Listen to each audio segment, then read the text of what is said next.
ரத்தினபுரியில் கோவை மாவட்டத்தில் ஒரு அமைதியான முறையில் அனைத்து மதத்தவரும் இந்துக்கள், இஸ்லாமியர்கள், சீக்கியர்கள் இவங்கெல்லாம் சேர்ந்து ஒரு சர்ச்சில் ஒரு மத நல்லிணக்க கிறிஸ்மஸ் விழா கொண்டாடினது உலகத்திலேயே எங்கேயும் நடக்காது. அது இந்தியாவில் தான் நடக்கும்.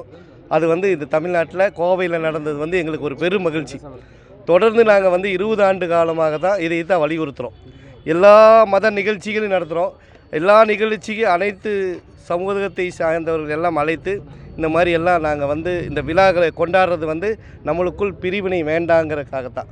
நம்ம அவர் கோயிலுக்கு போகிறாரு, ஒருத்தர் சர்ச்சுக்கு போகிறாரு, நான் பள்ளிவாசலுக்கு போகிறேன். அதெல்லாம் அவங்களுடைய கடமை. வெளியில் வந்தால் நாம் மனிதநேயத்தோடு மனிதர்களாக இருக்க வேண்டும்.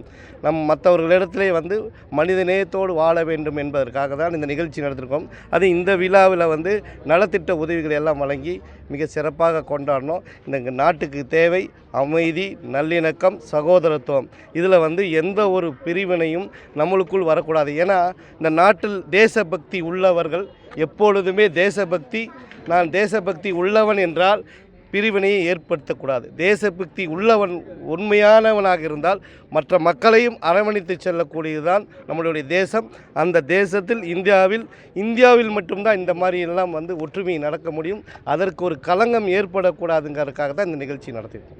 கோவை ரத்தினபுரியில் சின்னப்பிற ஆலயத்தில் நாங்கள் எல்லோரும் ஒன்றாக ஒரு குடும்பமாக இணைந்து இந்த கிறிஸ்து பிறப்பு பெருவிழாவை கொண்டாடி மகிழ்கின்றோம்.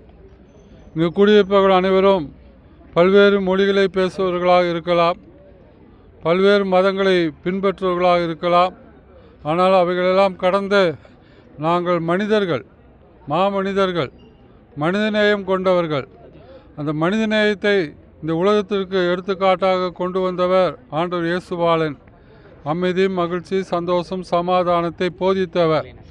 அத்தகைய அமைதி, மகிழ்ச்சி, சமாதானத்தை நாம் அனைவரும் ஒரு குடும்பமாக இணைந்து கடைபிடிக்க வேண்டும் என்று நாங்கள் விரும்புகிறோம்.